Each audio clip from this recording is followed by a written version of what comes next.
Mirëmbrëma.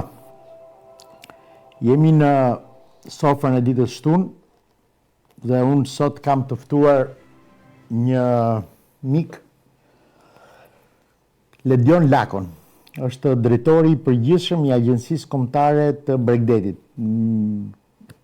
Tani ka filluar sezoni në Shqipëri, janë lehtësuar masat dhe ne do mësojmë nga zoti Ledion, do mësojmë çfarë bëhet me Bregdetin shqiptar në këtë sezon të kaq shumë pritur që shumë e kanë quajtur revanshi për të gjitha bizneset që kanë qenë të bllokuara një vit rresht dhe për shqiptarët edhe të huajt që kanë dëshirë të... Ne së pari do fillojmë me reklamat me miqtë tanë që na mbështesin. Sot kemi vetëm 2, pasi kemi Dan Gashin dhe Greek Pita, dhe falenderojmë shumë zotin Ramadan Gashi, me Greek Pita në Nisden dhe në Luton, dhe së shpejti do t'i marrim dhe reklamat që ka bërë në Watford dhe në Northampton. Dhe pica moret me Xholekës që po përgatiten, si dëgjova, që do ikin familjarisht në pushime. Edhe pak do ta kemi edhe sot, dhe pastaj do kemi reklamat tjera, duke ftuar miqt që të na mbështesin në nismën tonë për të promovuar gjitha bizneset shqiptare. Le të ndjekim pak reklam dhe lidhemi së shpejti.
Rilidhemi në studio dhe unë i ftoj regjin të thrasë Ledionin. Ledion, përshëndetje. Përshëndetje, Ardi. Mirë se erdhe në sofrën time tuajnë tashmë nga Londra. Faleminderit për festën edhe bëhet qefi që jeni mirë, pavarësisht se larg. Edhe unë për ju. Sapo desha dhe të pyes si jeni me shëndet njerëz, se kjo është, edhe pse në pamje duket shumë mirë. Familjarisht jemi mirë. Aktualisht edhe situata e pandemisë në vendin tonë në Shqipëri është përmirësuar goxha. Pothuajse pandemia, rastet janë shumë me numra shumë të vegjël, kështu që po shkojmë drejt, besoj shumë shpejt do jemi dhe drejt hapjes së plot. Edhe për sa i përket kufizimeve të orareve gjatë darkës. Po dëgjova dje që ishte Islanda dhe Shqipëria ishin dy vendet e para që kanë më pak raste virusi, në fjalë kontaminacioni. Kjo është gjë e mirë. Situata aktualisht është shumë pozitive, edhe kjo ndihet edhe në rrugët e qytetit të Tiranës, të Durrësit, edhe të gjithë vendeve turistike, për shkak se patjetër që ka një energji pozitive për sa i përket pandemisë, e cila lidhet edhe me turizmin, që si do jetë turizmi këtë kjo vit. është e rëndësishme. Është shumë e rëndësishme. Kështu që ka një energji pozitive për sa i përket situatës së pandemisë, por edhe të subjekteve dhe të gjithë operatorëve turistik, të cilët janë përgatitur seriozisht për të vazhduar me punën e tyre të përditshme. Ledion, po të huajt qa kanë probleme kur vinë në Shqipëri, ndalojnë jo? Jo, të huajt nuk ka asnjë lloj problemi për të hyrë në Shqipëri. Pra, si thua është Covid free, në kuptimin nuk kemi masa shtrënguese ndaj turistëve. Po duhet të kenë kështu teste me vete, këso gjona është bë me vaksina, kështu si që kanë vendet e tjera. Për shembull, në Angli nëse nuk ke... Kërkohen për qytetarët që hyjnë brenda Republikës së Shqipërisë dhe pastaj kur dalin, kanë shtetet e tjera europiane, sidomos Gjermania e cila kërkon PCR-n, po Italia kërkon vetëm testin e shpejt. Pra, kufizimet më të mëdha kanë shtetet që na rrethojnë edhe aty ku është lëvizja më shpeshtë edhe e shpejtë e shqiptarëve. Po kjo është gjë. Mua më kujtohet vitet 2000, Greqia nxorri atëherë, nëse ti e man mend se ka qenë virale ajo, nxorri një lop duke ngrënë letra apo duke kullotur në Bregdetit. Dhe thoshte ja shkoni bëni pushime në Shqipëri. Me fjalë konkurenca është pjellë shumë gjëra, në fjalë greku e ka këtë pjesë. Edhe pse nuk ka humbje, ku dëgjoj, po ndoshta Malizi po ashtu, ato kanë një infrastrukturë që ne nuk e kemi, kështu që ne nuk i konkurrojmë dot në këtë pjesë. Ato 5 turista që vinë të nese, po ta llogarisësh shifra që deklarohet, le të jemi me këmbët në tokë, Ledion. Pra, ne themi jo, kanë ardhur 1 milion turista, kanë ardhur 2 milion. Bota kaq turista i merr në një dite. Kupton? Për vendin tonë janë shumë, dakor. Po bota i merr në një ditë. Apo e kam gabim?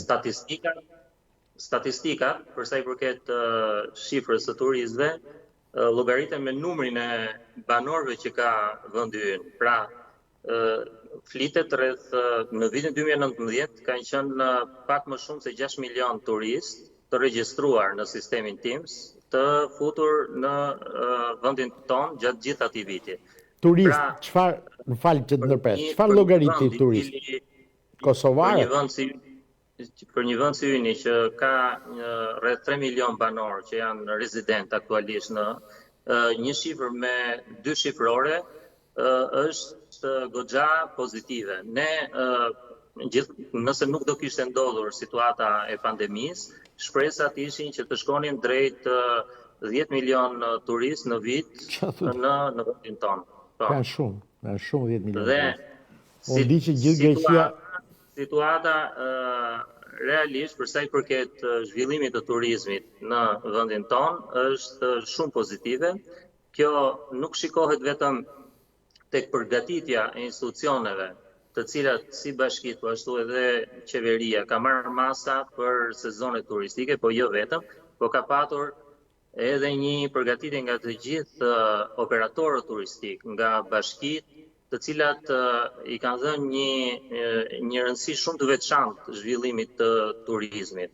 Pikërisht për këtë nuk jemi në situatat e viteve 2000, ku vendi ynë realisht kishte shumë probleme, si ajo që ju përmendët, pra problemin e pastërtisë, e papastërtisë, po ashtu edhe shumë probleme të tjera, jo se aktualisht nuk gjenden probleme të tilla, por ka një përmirësim të dukshëm, si përsa i përket derdhjeve të ujrave në det, si përsa i përket pastrimit të vijës bregdetare nga bashkitë, sepse aktualisht bashkitë e menaxhojnë, po ashtu edhe të normave dhe rregullave që ka vendosur qeveria dhe monitorimeve të përditshme, raportet që ne bëjmë për të patur, si të thuash, një mjedis sa më të pastër, dhe sepse investimet që janë bërë vitet e fundit, realisht janë investime të cilat vërtet kanë standarde europiane. Gjithmonë çalojmë tek standarde të vogla, që për shembull kur vjen një turist në hotel, shpesh herë në Shqipëri thonë, ju i keni kaq të bukura hotelet, por gjithmonë për shembull nuk punon drita ose brava një herë. Pra këto defektet që të vogla, të cilat tregojnë vërtet që ne nëse rregullojmë edhe këto defekte të vogla, aty do kuptojmë dhe aty vërtet kemi arritur standardet që kërkon tregu perëndimor dhe tregu europian dhe realisht do konkurrojmë edhe me fqinjët tanë. Ne sot i konkurrojmë ata me çmimet, i konkurrojmë me peizazhin që kemi të bukur, po ashtu edhe me kulinarinë, po jo vetëm, edhe me trashëgiminë kulturore, me mikpritjen që ne shqiptarët e kemi të veçantë dhe të gjithë opinionet e të huajve, turistëve janë shumë pozitive për sa i përket të gjitha këtyre aspekteve që unë fola pak më parë. Unë jam shumë entuziast për gjithë to që tregon ti me fjalë të kënaqem. Natyrisht unë dua shumë Shqipërinë. Jam hyjë ato nacionalistët. Unë nuk jam patriot, jam nacionalist, jam më i keq. Por, po t'i vëmë këmbët në tokë dhe shohim që nuk është pasqyrë, nuk është kaq e shndritshme. Gjithsesi, unë uroj që të vinë jo 10, po të vinë 20 milion, sepse Shqipëria ka vërtet plot gjëra të bukura për të parë. Ka vërtet peizazhe fantastike, që fatkeqësisht dora e njeriut ka filluar t'i prishi. Ka gjërat virgjëra akoma që bota nuk i ka. Ka vende që i kanë këtu në Angli, për shembull, pash disa vende nuk i preka akoma, por i kam parë që janë akoma janë të virgjëra, janë siç i ka bërë natyra. Dhe këta nuk investojnë atje, nuk bëjnë resorte, ndërsa Shqipëri i puntohet shumë resorteve. Nuk e di pse. Gjithsesi. Tani, që ta marrim pak me radhë, ta bëjmë si bashkëbisedim, ti e mësuar me mua se kena bërë intervista të tjera. Tani, unë së pari duhet ta nis çik te institucioni që ti je. Unë të flas me ti se të kam shok, të kam mik. Ato që s'na njohin, le ta kuptojnë që ne dy flasim me ti se jemi shok. Atëherë. Faleminderit. Ledion. Ju jeni në Ministri Turizmit, Drejtoria Kombëtare e Bregdetit. Agjencia Kombëtare e Bregdetit. Pse e drejtori i përgjithshëm? Ka dhe drejtori të tjera aty brenda agjencisë? Po. Ne kemi aktualisht, sipas vendimit të Këshillit të Ministrave, kemi edhe 4 drejtori rajonale, të cilat janë vendosura një në Durrës dhe kap gjithë zonën e Durrësit, duke shkuar deri afër Vlorës. Kemi drejtorinë e Vlorës. Bravo. Kemi drejtorinë e Vlorës që kap gjithë vijën bregdetare nga Dërmiu deri në Fierë. Kemi drejtorinë e Lezhës që kap nga Shëngjini deri në Velipoj. Edhe po ashtu drejtorinë e Sarandës ku futen bashkitë Himar dhe Sarandë. Këto drejtori aktualisht kanë rolin për të monitoruar dhe për të kontrolluar të gjitha subjektet që ushtrojnë vepritari turistike në vijën bregdetare, por jo vetëm. Para një viti, edhe drejtoria e inspektimit dhe kontrollit të turizmit ka kaluar në drejtorinë e përgjithshme që ka selin në Tiranë, dhe përveç saj është edhe një drejtori tjetër e cila merret me menaxhimin e integruar të zonës bregdetare. Pra, si të thuash, është një institucion i ri që është krijuar në 2014 por gjatë gjithë këtyre viteve ka patur rolin e monitorimit dhe të proposimit të projektakteve dhe ligjeve të cilat do rregullojnë një herë e mirë të gjithë problematikën që ka të bëjë me vijën bregdetare, por edhe me kontrollin dhe inspektimin e të gjithë subjekteve që ushtrojnë veprimtari turistike në Republikën e Shqipërisë. Kjo është pak institucioni. Po, atëherë, ta marrim pak me radhë tani, me qenë se e përmendë vetë inspektimi. Tani është bërë lajm dhe unë besoj se të gjithëve intereson kjo prishja e ndërtimeve pa leje në Bregdet.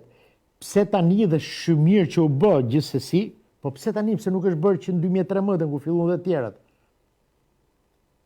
Megjithëse kjo nuk është përgjegjësia jote, te nuk mund ta dishni. Prishja e objekteve pa leje në vijën bregdetare ka qenë gjatë gjithë viteve. Po ta shikojmë në historikun e tyre, çdo vit ka aksione për prishjen e objekteve pa leje në vijën bregdetare. Por ndryshe nga vitet e kaluara, këtë vit qeveria është shumë e vendosur që jo vetëm të bëjë aksion, por të bëjë një operacion të fortë dhe të vazhdueshëm gjatë gjithë periudhës, duke filluar nga muaji qershor, por duke vazhduar gjatë gjithë vitit. Pra, gjithë vija bregdetare. Pse nuk e fillojnë shkurt në janar, në shkurt, pse tashin me ar? Urdhro? Pse nuk e filloi që në janar, që në shkurt, po pse tashin me ar?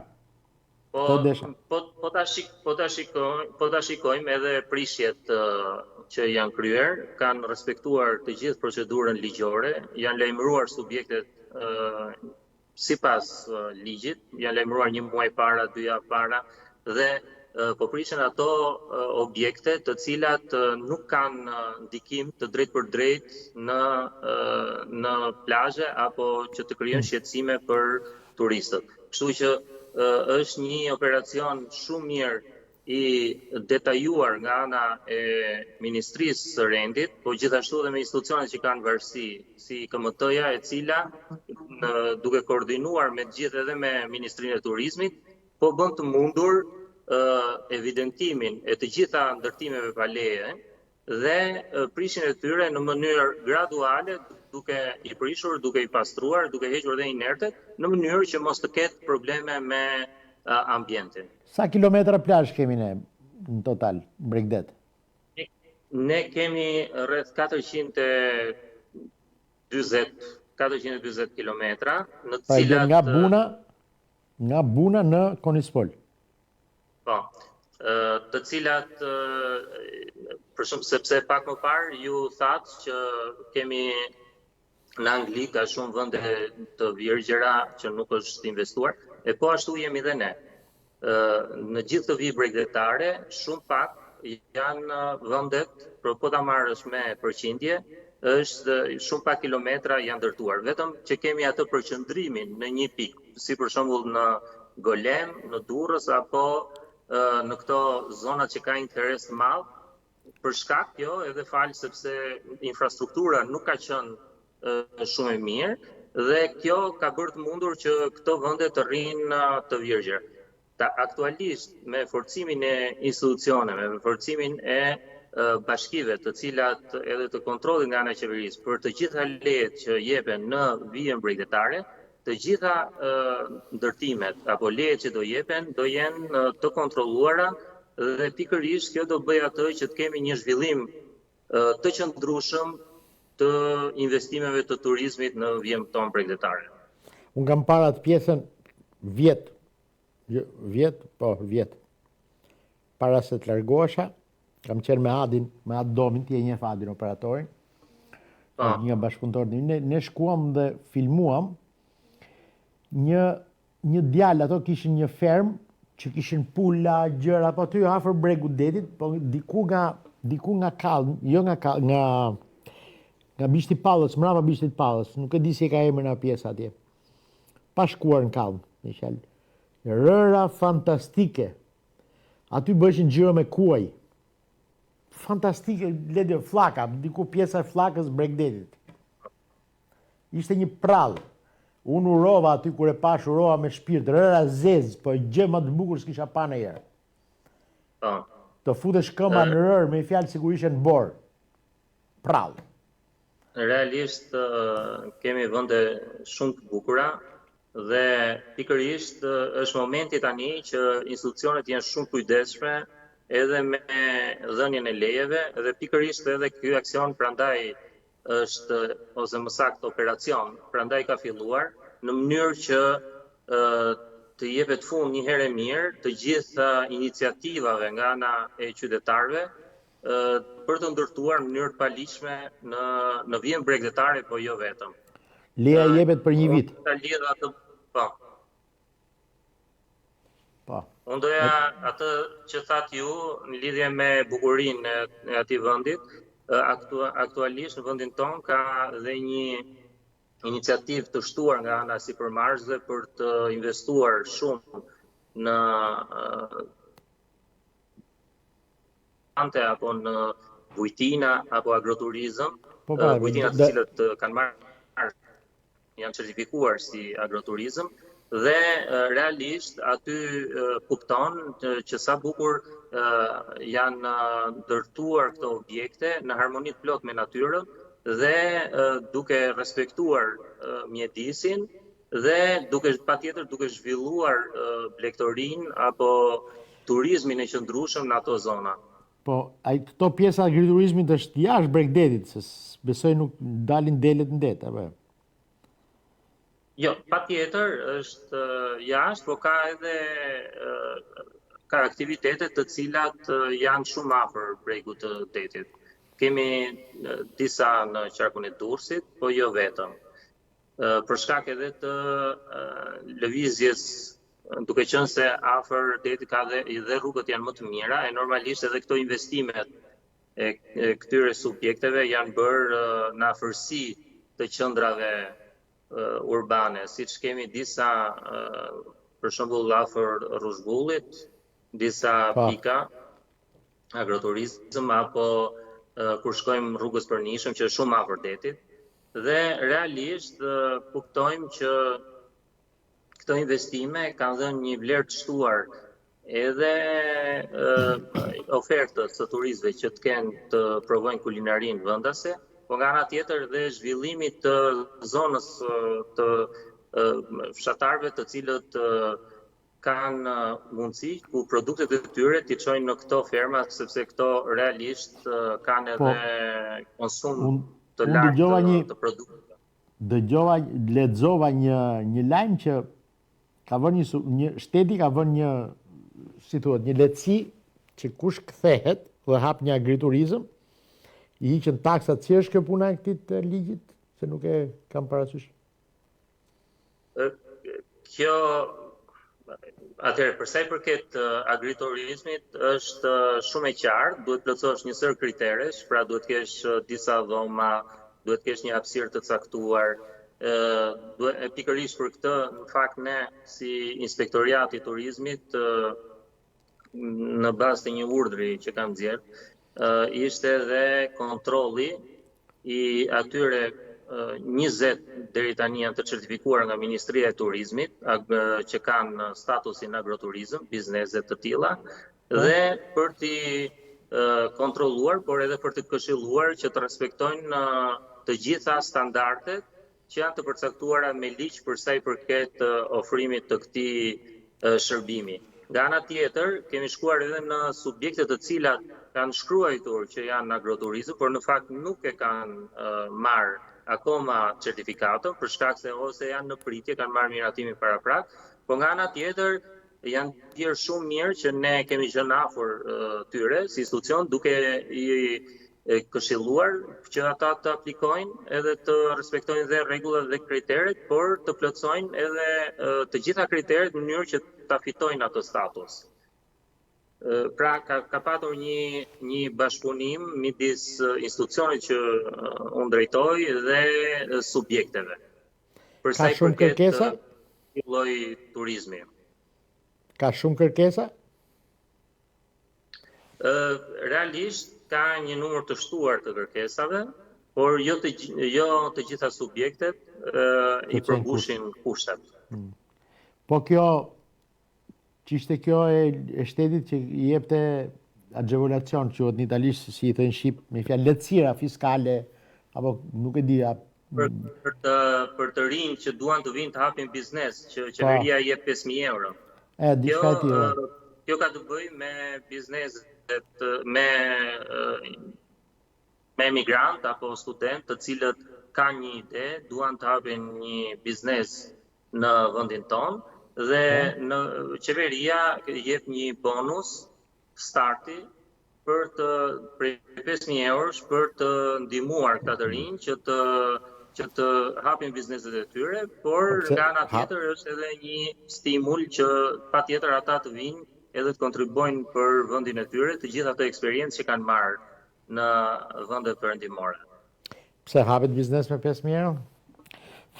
Jo, kjo është një ndihmë, është një ndihmë e konsiderueshme, por ka dhe biznese të rinj, për shembull, se patjetër sot ka dhe teknologji, inovacion, kështu që ka dhe biznese të cilat kanë një si thua investim shumë të vogël kur fillojnë.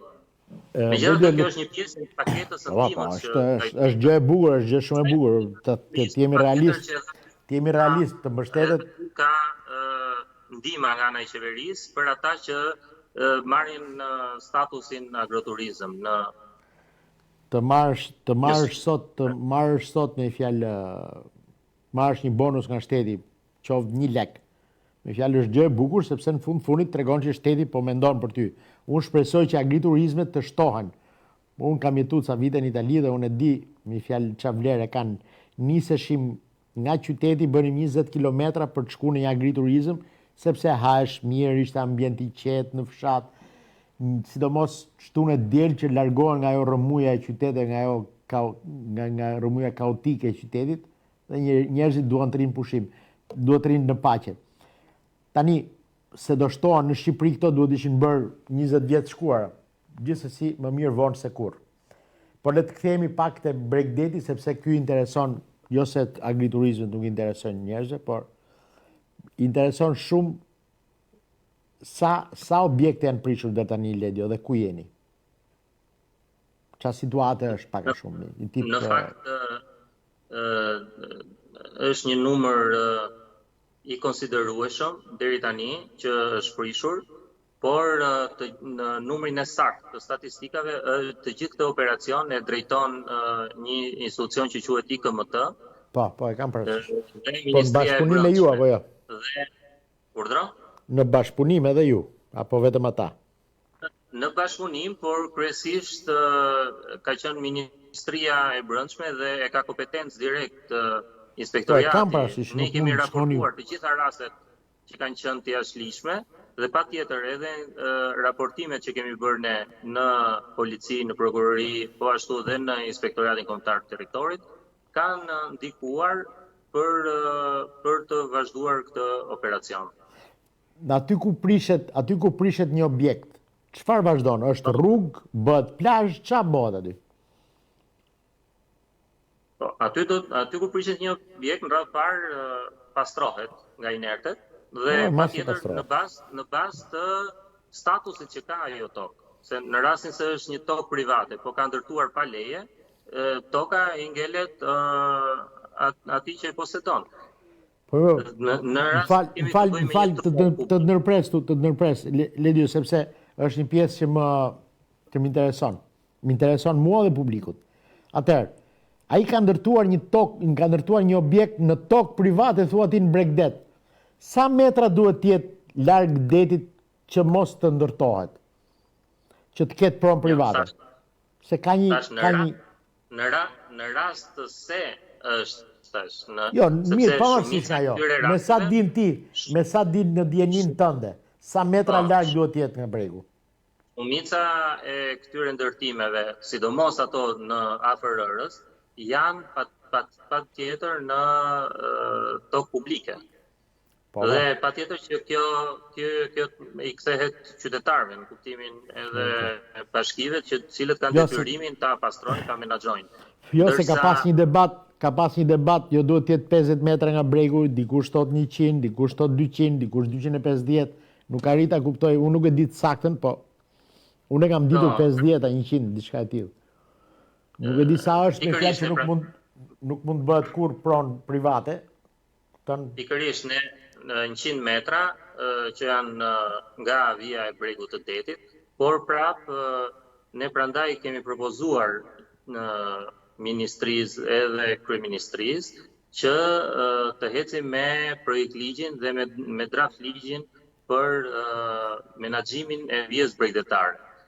Që do të thotë, aktualisht ne kemi një regjim, kemi shumë vendime të Këshillit të Ministrave, të cilat rregullojnë mënyrën se si duhet të operojnë subjektet në vijën bregdetare, por nga ana tjetër, mënyra regjimi i cili si ai i turizmit detar, po ashtu dhe turizmi i vijës bregdetare, është akoma me kodin detar, që është i vitit 82. Pra, kemi nevojë, si thua, është urgjente që ne të ecim me miratimin e këtij ligji në mënyrë që të rregullohet një herë e mirë edhe kjo dilema që ju sapo thatë, pra kush do quhet vijë e paprekur, vijë e cila nuk lejohet asnjë lloj ndërtimi në të. Kush do jetë pjesa e zhvillimeve të kontrolluar që do vijë mbrapa kësaj vije, dhe kush është pjesa tjetër pastaj që do menaxhohet nga bashkitë dhe institucionet që kanë kompetencat në të. Pra, ne po punojmë dhe kemi propozuar draft ligjin si Ministri i Turizmit, si Agjenci Kombëtare e Bregdetit, dhe aktualisht edhe nga qeveria na është vënë si detyrim që ta çojmë përpara edhe me konsultimin publik, edhe që ky draft ligj të miratohet dhe të jetë e qartë me ligj se kush janë zonat, si për sa i përket zhvillimit jo vetëm të territorit që ka të bëjë me vijën bregdetare, po ashtu dhe me turizmin detar.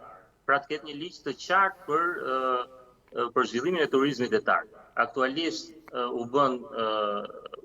bën disa ligje para disa muajve, të cilat u miratuan në parlament për sa i përket zhvillimit të turizmit detar, në të cilën subjektet tashmë mund të licencohen nga Ministria e Turizmit dhe të ofrojnë shërbime turistike me anije, me barka, me jate për turistë të ndryshëm. Kjo më intereson sepse unë kam pasur jatin e parë turistik detar në Shqipëri. Kam pasur licencën e parë turistike detare në Shqipëri. Atëherë s'kishte ligj. Kishte ardhur një italian atëherë Lidio dhe ai po përgatiste ligjin detar, nuk e di sot ka apo jo ligj detar Shqipëria.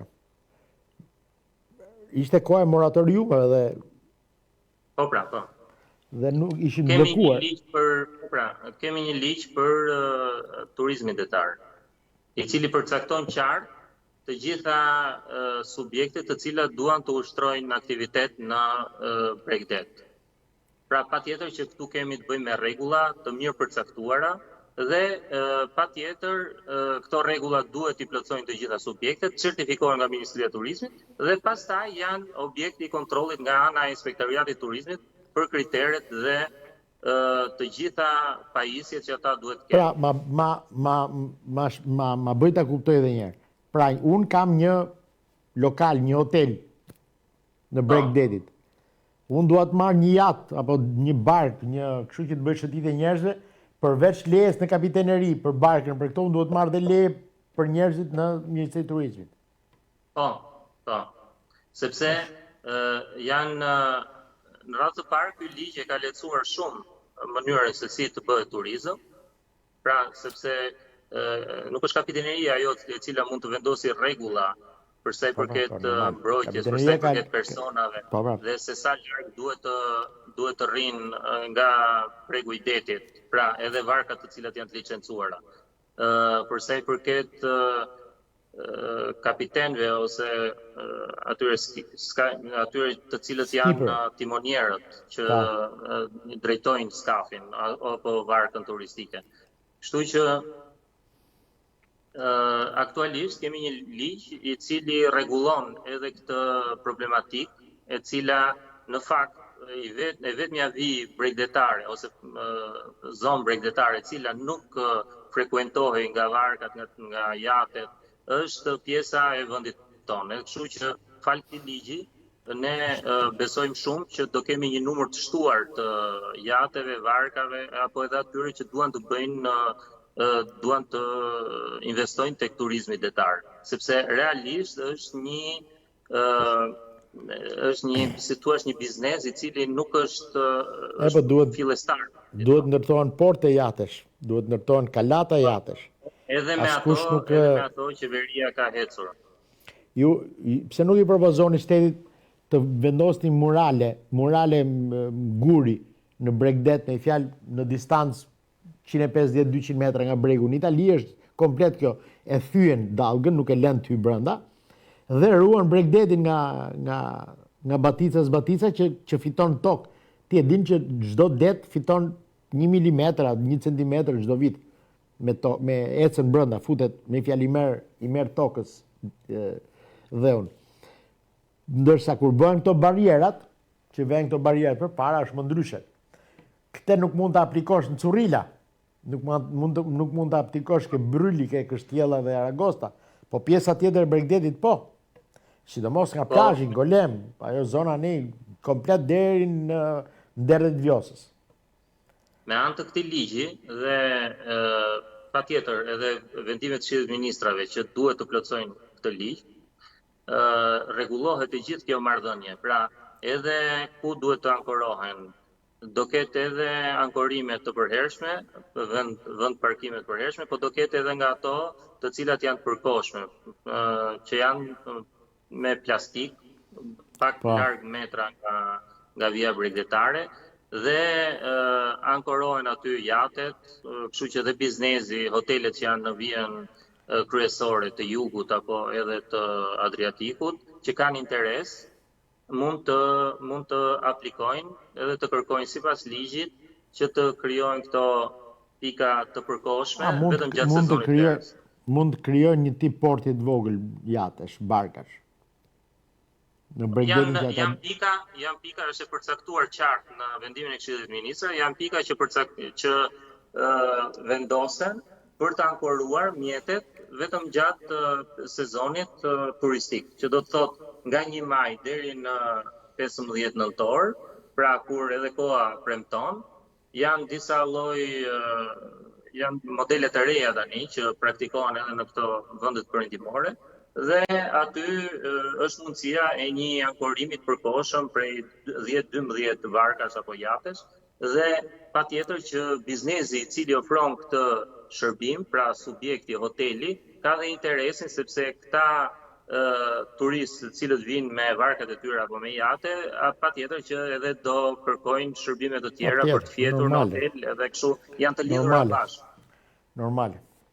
Unë mbaj mend në Itali për shembull, kam pas një skaf, edhe dola të gjuja peshk. Atje në bregun e detit, Ledio, atje i quajnë rimesa barke. Rimesa barke atje i bën me drasa, strukturat leta, si barake, po çdo njeri ka panon atë armadietur në dollapin e vet. Çdo nga ata që ka barkat për jashtë, ai i merr barkat, i parkon atje, kupton? Aty nuk bëhet plazh. Plazhi bëhet majt ose të djathtas. Aty parkohen vetëm jatet, barkat, sanallët, motorskafat. Dhe kush dilte në det, e nxirrte ky me traktor, me i karrel, kështu e nxirrte për jashtë, dhe nëse do të gjuhë peshti, duhet merresh lehen kapiteneri, pra ishte ndërthurur shfrytëzimi i Bregdetit, me atë që ti bëhet, dilje për turizëm, për qef, ti nuk thoshte një gjë. Ama në momentin që të shifnin me kallam të gjytë për peshk, të vinte gjoba ke koka nëse nuk kishe letrën që po gjuan, kishe licencat i peskat sportiva, e qysh ato, leje për peshkim sportiv. Pra, edhe peshk nuk leshin me kap, 5 kile, në fjalë ishte shumë, me madhja. Nëse, ta kam fjallën që çdo gjë rregullohet me ligj. Nëpërmjet këtij ligjit edhe akteve nënligjore që dalin në bazë të ligjit, patjetër që rregullohen të gjitha, edhe ky rasti që ju përmendët. Po pra, Jo, në disa raste s'ka nevojë ta mbash barkën në det. Ai që bën xhiro me varg, duhet bëj xhiro me varg. Ai që bën turizëm për peshkim, duhet të jetë licencuar për atë. Pra duhet të jenë licenca të ndara, edhe të mirë përcaktuara. Dhe këtu një rol kryesor për të patur këto kritere, patjetër që do ketë Inspektoriati i Turizmit, po gjithashtu edhe Kapitaneria, siç thatë ju, pra do i ketë një bashkëpunim institucionesh edhe policia. Tani, më thuaj, nëse ke mundësi të ma shpjegosh. Po plazhe private, publike burr, që s'ka ngel gjë fare, i kanë bërë gjitha private. Ky popull nuk do ketë plazhe publike fare? Atëherë, si rrallë herë, sepse vitet e fundit, sidomos në vitet nga 2015-16 ishte shumë e vështirë të gjeje plazhe publike.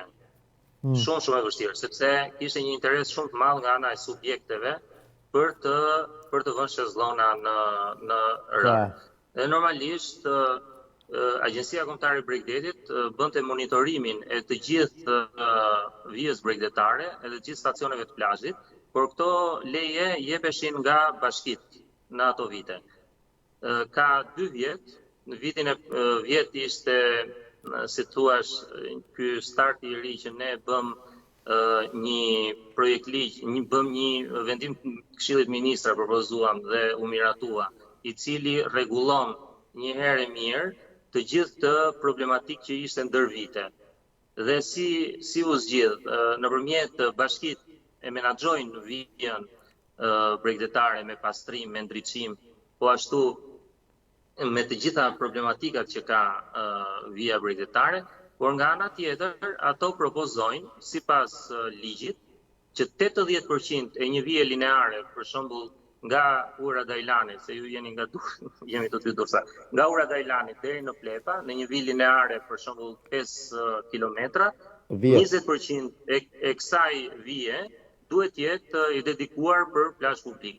Bashkia, sipas ligjit të ri, i propozon një këshill ndërministror ku drejtohet nga Ministri i Turizmit dhe ka disa zëvendësministra pjesë e këtij këshilli të ministrive të ndryshme që kanë lidhje me vijën bregdetare dhe ata e miratojnë. Pak a shumë në 95% miratohet atë çfarë propozon bashkia.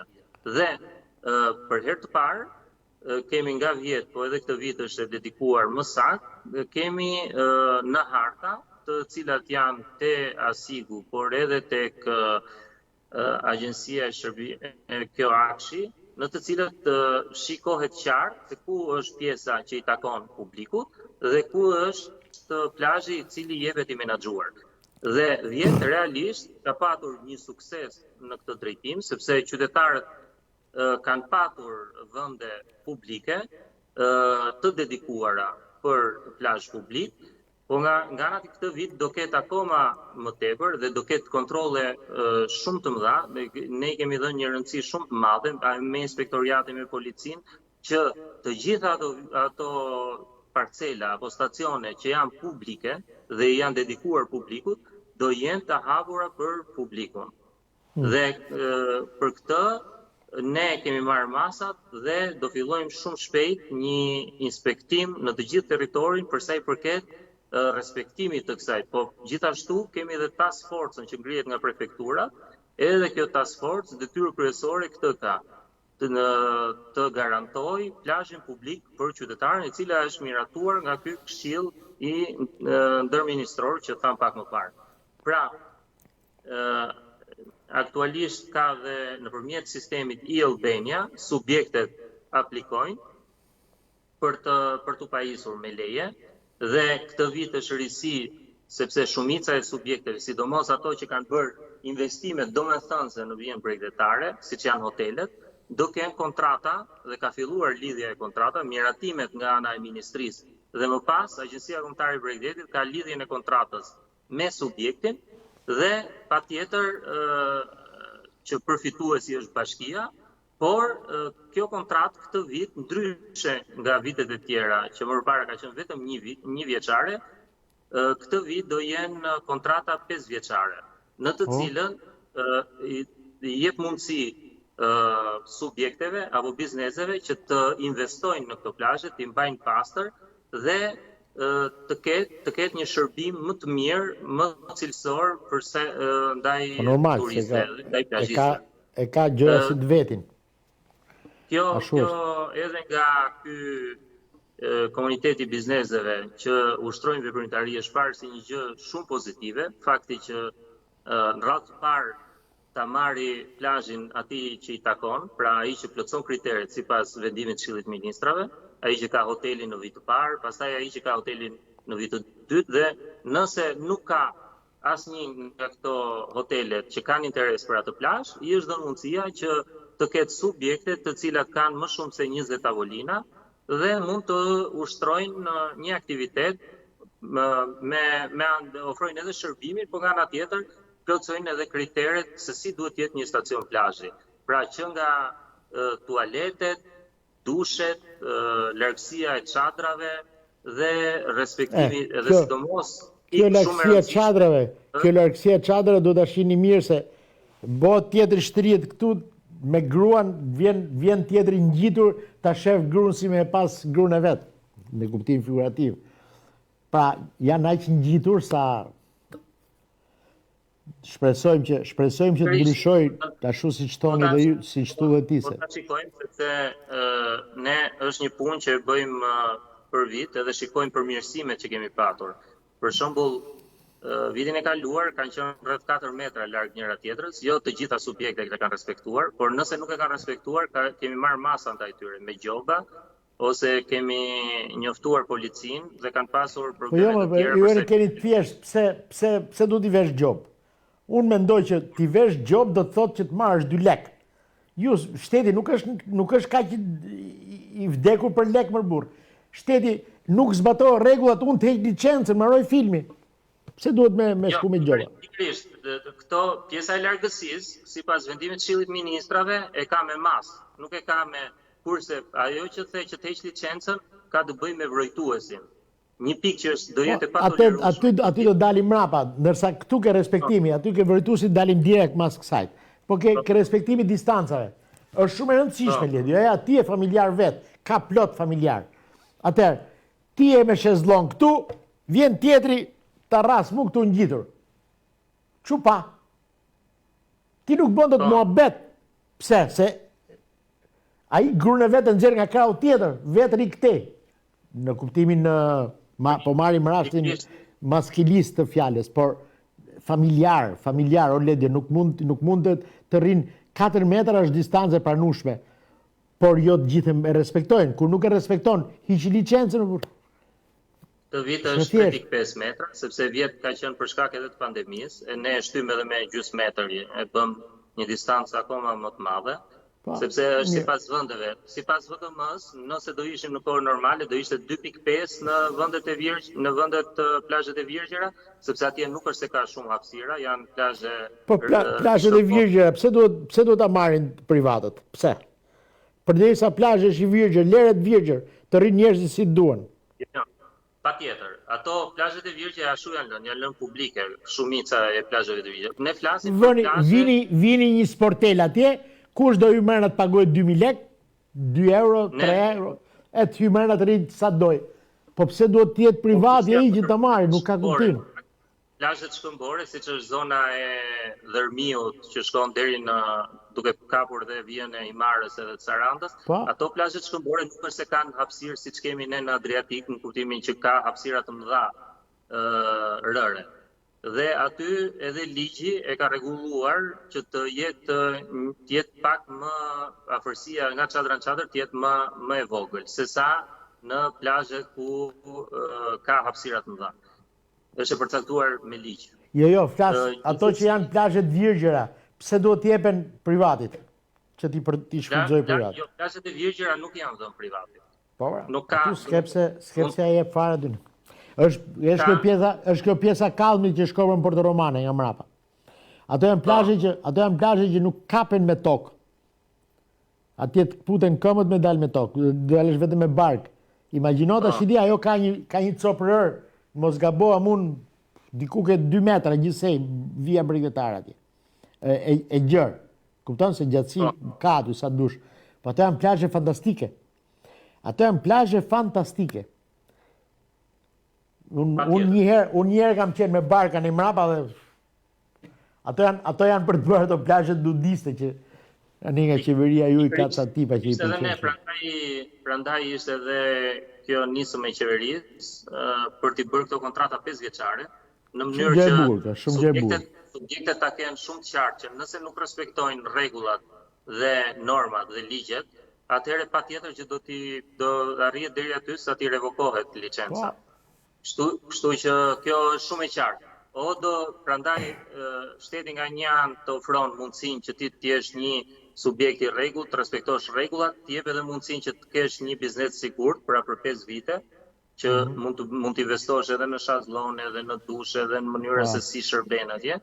Edhe pikërisht, po patjetër, kjo do ketë mbrapa dhe kontrolle shumë të forta për sa i përket kritereve, atë që thatë ju, që mos jenë çadrat ngjitur, apo pa pastërtia, apo probleme të tjera që kanë në vijën drejtare. Tani kthehemi ke ajo që ti përmende që unë e kam qujtë fitore më në fund, kur dëgjova vjet ishte më duket për herë të parë, apo jo? Për punën e roje bregdetare. Atyre. Tani është bërë licencuar kjo apo si funksionon?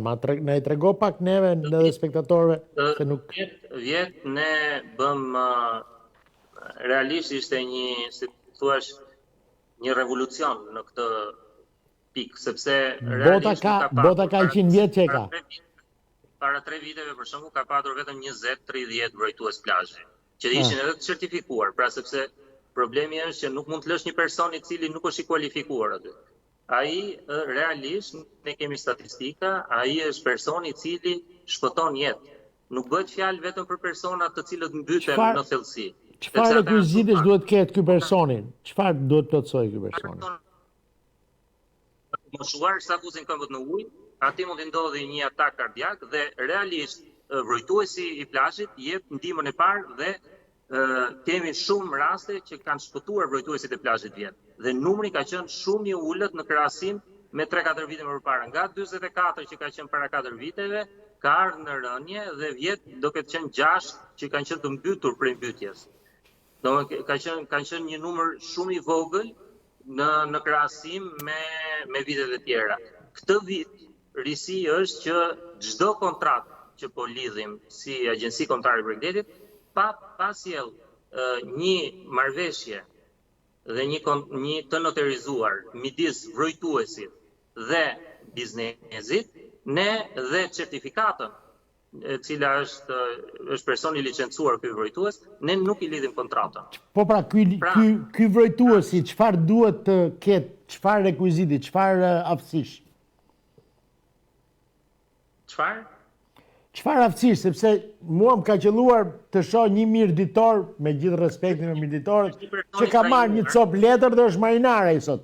Edhe këtu mund vi njëri nga Kala Dodës që nuk ka pa det me sy në jetën e vet, vjen, merr licencën, merr atë çfarë quhet, kjo për mbrojtues, bën kontratën dhe bëhet mbrojtues ai. Pse? Se është trup madh, është i fortë, i fuqishëm, pa ai s'di not. Janë 2-3 institucione që licencojnë edhe japin licenca të kësaj kategorie për mbrojtuesit e plazhit dhe realisht edhe nga kontrollet që ne kemi patur ka qenë një kurs shumë i rregullt prej 2-3 javësh, në cilët është dhe një kurs shumë i vështirë dhe ngelin shumë të rinj dhe të reja që futen, sepse kanë dëshirën që ta marrin dhe nuk arrin ta marrin dot patentën dhe të certifikohen për mbrojtues, sepse realisht personat të cilët certifikojnë këta janë njerëz integritet, të cilët vinë kryesisht nga fusha e sporteve, pra nga institucioni i Universitetit i Sporteve dhe të gjithë ta persona që licencohen janë persona të aftë për të shpëtuar jetë, pra për të dhënë ndihmën e parë. Edhe për sa i përket notit, sepse kanë kushte dhe kritere shumë të forta kur bëjnë ato provimet e tyre para se të licencohen. njësoj si kur merr një Po patent. pra, kush institucioni jep të licencat, te desha me ditur. Ju a thash, janë dy federata, është edhe Universiteti i Sporteve. Federata Notit? Jo, janë federata shqiptare e vrojtuesve të plazhit. Domethënë që certifikojnë këtë lloj kategori. Dhe janë të certifikuar nga Ministria përkatëse. Po gjithashtu dhe nga Universiteti i Sporteve. Po. Po më shumë gjë e bukur, më bëhet qefi që paktën nga zhvën diçka në binar. Një gjë tjetër që unë desha të konsumoj me ty Ledio është shumë njerëzore. Është shumë e qartë. Doja të ndalohesh edhe një herë këtu, se është shumë e rëndësishme kjo pika e vrojtuesve. Për bizneset, nëse nuk e kanë vrojtuesin gjatë ushtrimit të aktivitetit, gjatë periudhës së plazhit, atyre me një herë i revokohet licenca dhe i prishet kontrata. Pra, janë vë kritere shumë të forta për sa i përket sigurisë dhe shpëtimit të jetës në plazhe. Sa duhet ketë, sa persona duhet ketë vrojtues? Sfida këtë vit do jetë më shumë me bashkitë, me plazhet publike. Sepse aty ku ka plazhe publike, normalisht duhet ketë edhe aty vrojtues, të cilët duhet të lidhi kontratë bashkia me ta. Pra po punojmë edhe në këtë pikë. Por kryesisht duke qenë se plazhet publike janë midis plazheve private, mund të mbulohet edhe nga ana e bashkisë. Sa metra është një vrojtues nga një tjetër? Normalisht duhet jetë 80 metra në vilineare. Një vrojtues duhet të mbulojë 80 metra vilineare. Shumë bukur. Këto bejotësat shqiptar. Po. Ne këtë vit, çdo kontratë... Po kështu Pamela Anderson, do ketë aty Pamela Anderson? Urdhro? Këto bejotësat shqiptar, thash, edhe më kujtua filmi, edhe thash, po kështu Pamela Anderson, ka apo vetëm meshkuj? Ka kërkesa dhe nga vajzat, ka vajzat të cilat janë të licencuara në këtë si vrojtuese plazhi dhe realisht janë pak nga ato çfarë kam takuar, realisht janë vërtet sportiste të vërtetave që shpëtojnë jetë. Shpëtojnë jetë, sa simulanta do ketë në plazh këtë radhë. Sepse nuk është në këtë rast nuk ka të bëjë me fuqinë, por ka të bëjë me teknikën. Po. Do ketë plot që do bëjnë sigur mytër e thonë tash hajde bëj atë frymarrjen artificiale gojë në gojë.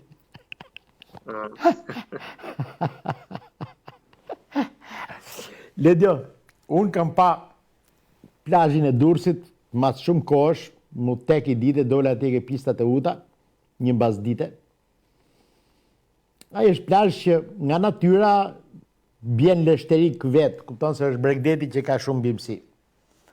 Pastaj, leshteriku në fundit nuk është i keq, sepse është jetë. Leshteriku njerëzit e kanë gabimisht e heqin. Në fakt, leshteriku duhet rri atje, sepse leshteriku jep frymë, jep oksigjen. Por, për etik, për pastërti, hajtma për kështu për sy të bukur e heqin.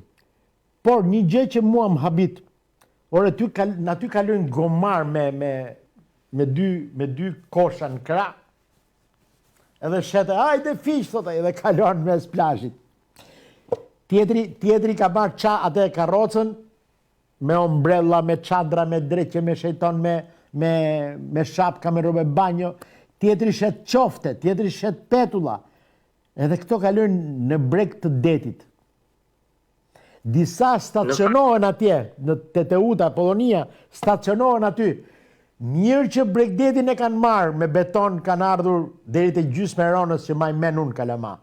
Por tani, kanë vënë dhe çadrat vinë deri në breg të detit, dhe atë breg deti që dikur luesh futboll nuk ekziston më, po të vend dhe ky atë kioskën e vet lëvizse, si do rregullohet kjo pjesë?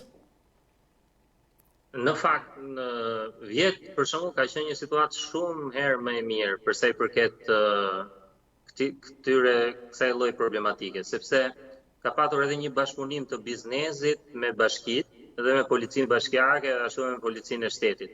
Për shkak sepse realisht edhe për bizneset ato subjekte të cilat krijonin shumë problem edhe për turistët edhe për bizneset. Kështu që këtë vit, si besoj, edhe bashkitë vetë bregdetare, edhe nga komunikimet, edhe nga takimet që kemi pasur të task forces për turizmin, kanë marrë masa të shtuara për sa i përket që mos të lejojnë më këta persona që të japin një lloj imazhi negativ në sytë e turistëve. Shumë gjë e bukur, inshallah. Unë shpresoj që do ketë si thua masa shumë të forta edhe për sa i përket. Po jo, edhe për numrin e çadrave, edhe shezllonëve që mund të vejnë biznes. Me fjalë, do të ketë një farë largësie nga bregu detit, të ketë një logjikë estetike më tepër, jo për ne. Tani në fakt është e përcaktuar edhe ajo në rregullore se sa larg duhet të jetë. Në vendet shkëmbore është pak më pak, për shkak se s'ka, siç e tham, rër, nuk ka shumë plazh. Ndërsa në vijën bregdetare të Adriatikut është 7.5 metra. Pra, nga çadra e fundit deri në breg të detit duhet jetë 7.5 metra ajo hapësira në cilët edhe lëvizin qytetarët lirshëm, edhe turistët. Por ka dhe estetik, pra nuk vinë ato çadrat siç thatë ju deri në Po Karaburuni, ç'a bëhet në Karaburun, Ledjo? Në Karaburun është zonë e mbrojtur dhe realisht për momentin, si në Karaburun, ashtu dhe në Sazan, ka një kërkesë shumë të madhe nga ana e turistëve, sidomos sepse aty këto vitet e fundit ka patur disa nije të cilat i çojnë turistët, edhe ne kemi bërë, Ministria e Turizmit ka bërë një marrëveshje me Ministrinë e Mbrojtjes, që gjatë periudhës verës ta hapi Sazanin, pra mos quhet zonë ushtarake. Karaburuni nuk e ka atë status për shkak se është një bazë e rëndësisë të veçantë atje, dhe në Karaburun është e ndaluar që nëpërmjet tokës të hysh. E vetmja mënyrë është janë disa plazhe të virgjëra. Nga Pashalimani. Që shkohet nëpërmjet detit. Po. Po ka rrugë tjetër që del nga llogaraja. Mirë, pra, po nuk lejohet. Nuk lejohet, Nuk lejohet. Ndërsa ka disa plazhe të virgjëra që shkojnë me mjete motorrike detare, apo me varka, apo me anije turistike, dhe qytetarët, turistët, ka një kërkesë shumë të lartë gjatë periudhës verës. Po pra, është një plazh atje tek Gjiu i Arushës quhet. Ai Gjiu i Arushës është Dafina dhe Arusha. Të dyja janë plazhe sa kjo studio, pak a shumë çik më të madhe. Pa jo në dimër atje është mbytet me det, ndërsa në behar deti nuk shkon, rrin çik më lart. Dhe rrjedh ujvara nga lart. Uji i ëmbël rrjedh nga lart. Po më thanë që edhe ajo atje është bërë private.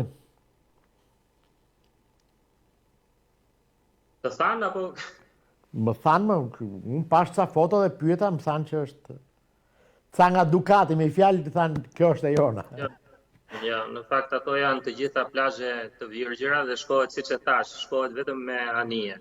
Edhe në Sazan kishte një problematik vjetë, që një nga këto subjektet anijet që dërgonte turist, u vendosi disa çadra, por shkoi policia dhe bashkia dhe i hoqën, si thua, ato çadra, sepse ishin të jashtëligjshme. Po nëse është pronë private, pse nuk mund ta marrë ai atë? Nuk i kemi futur tek hartat e miratuara. Për shkak sepse aty është edhe çështja e sigurisë, në kuptimin për shembull te këto plazhet e virgjëra duhet ketë edhe insekte apo gjarprinj, në cilët duhet marrësh masa nga të gjitha anët që ta quash plazh, sepse ka të bëjë edhe me sigurinë e jetës. Kështu që pikërisht për këtë, ato vërtet janë të bukura për t'u parë dhe Karaburuni është vërtet një perl, edhe ka plazhe shumë të bukura, gjithashtu dhe Sazani.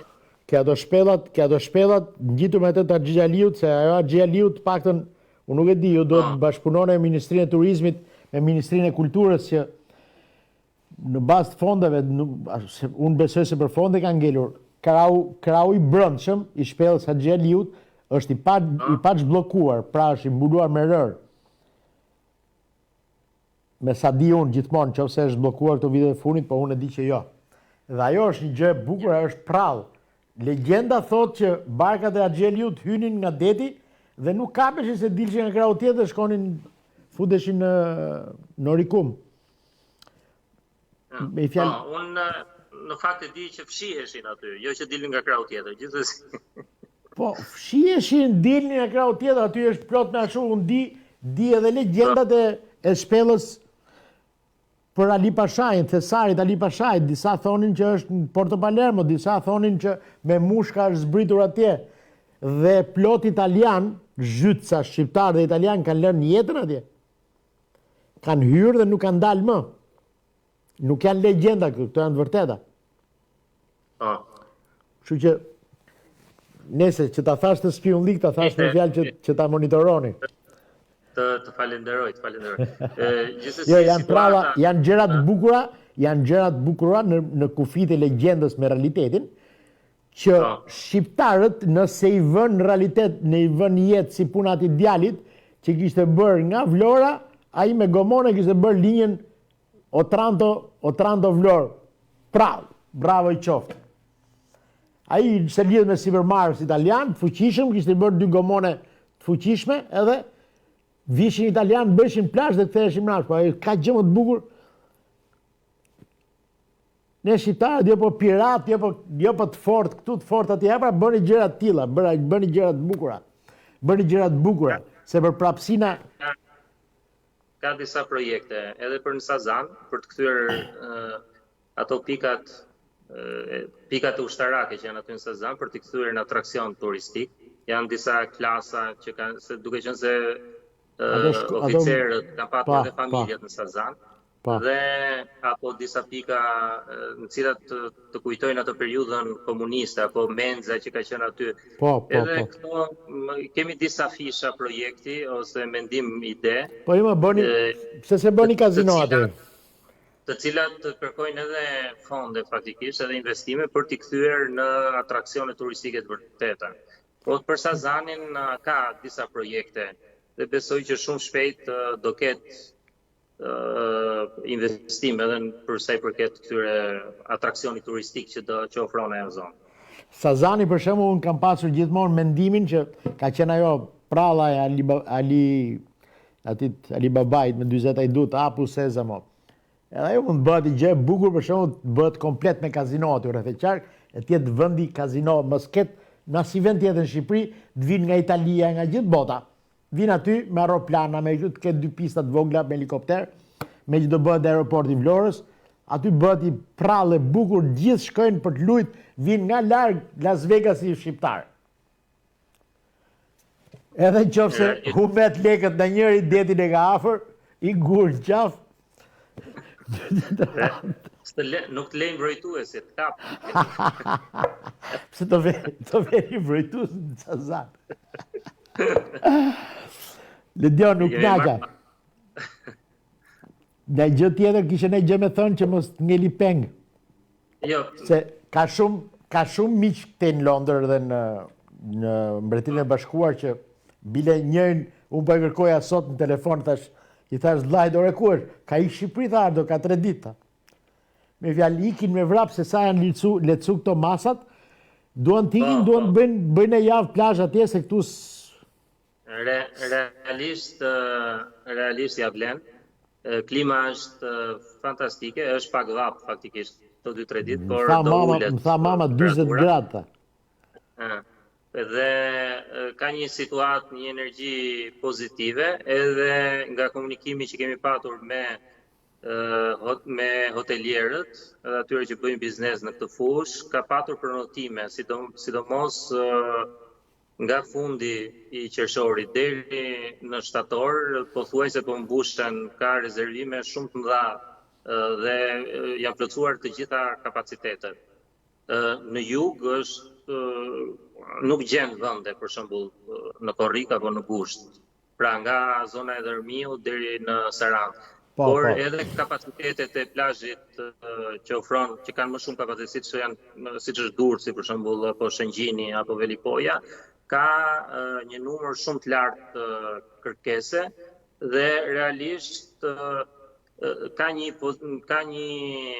si thua një ndjesi pozitive nga ana e subjekteve për shkak sepse kjo i garanton fakti që qytetarët, turistët përnotojnë përpara, patjetër që i bën ata që të investojnë dhe që të përgatiten shumë mirë gjatë sezonit. Dhe risia këto 2-3 vitet e fundit në turizëm është që ka turizëm deri në 15 tetor nuk diskutohet.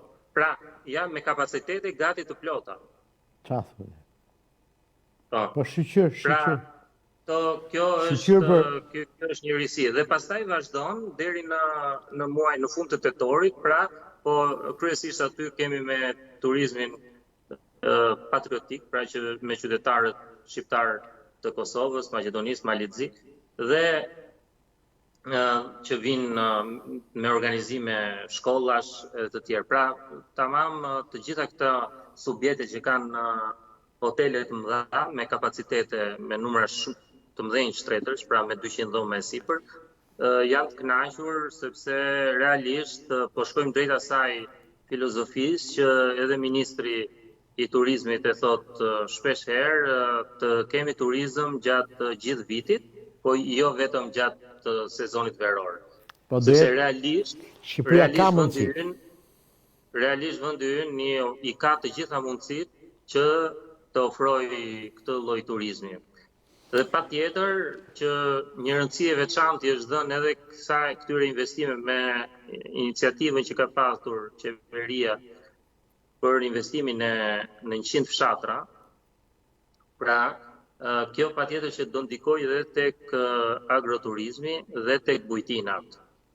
Por është e lidhur se në momentin që investohet në për fshatra, patjetër që është e lidhur edhe me infrastrukturën dhe njëkohësisht dhe me lektorin, bujqësinë dhe zhvillimin i qëndrueshëm i një turizmi të vërtet të qëndrueshëm në vendin tonë, i cili, siç thamë, zhvillon gjithë zonën dhe nga ana tjetër krijon mundësitë që të ketë edhe produkte të freskëta dhe për këto hotelet që janë në vijën bregdetare. Po, shumë e bukur. Realisht Ardi, unë jam pak pozitiv në fakt, tim një. Nga natyra e pozitiv ti.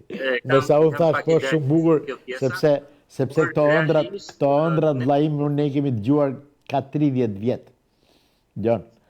Dhe unë shoh që diçka është bërë këto vite, por janë bërë shumë selektive. Bile ti e din ndërsa po më tregohesh parë për ato të bashkisë që më the to do licencohen, do licencohen nga bashkia. Do licencohen, do ja provoj bashkia.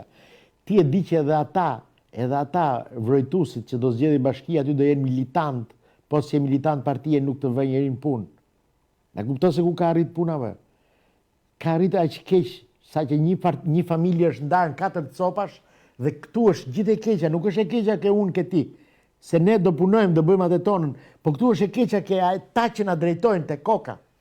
A kupton? Blendi për shembull është djalë punëtor. Dhe unë nuk e kam parë në një ta atakoj deri tani. Qofse ti e ke vënë rem, thuaj vend ku e kanë ataku. Asnjë.